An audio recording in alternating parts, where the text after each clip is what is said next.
Well, Your Honor, that's all I have to say. I rest my case.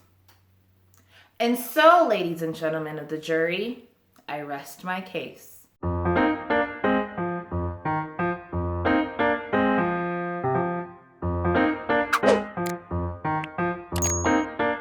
Hey there, welcome to Let's Talk Context, American English idioms, phrasal verbs, and expressions. I'm Ethlyn.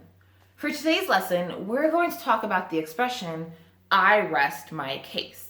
Now, if you are in the legal field, this is an expression that you can use or you might have heard in a movie or something. So what happens is an attorney, after they have made their arguments, they're getting ready to close their arguments, and they are making one final petition to the judge or to the jury to side with their way, to go their way, then they will say, after they've said everything else, they will say, I rest my case. And it simply means, I'm done talking. That's it. Like, this is my conclusion. I have nothing else to say. I have nothing else to present.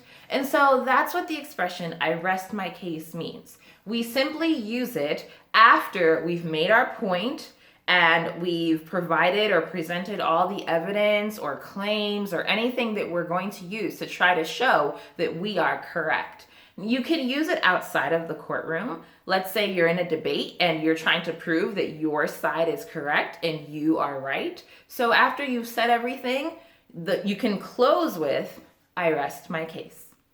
That's it. Thank you so much for watching. If you want to learn more American English idioms, phrasal verbs, and expressions, go to rapidenglishfluency.com and check out our content at our online store.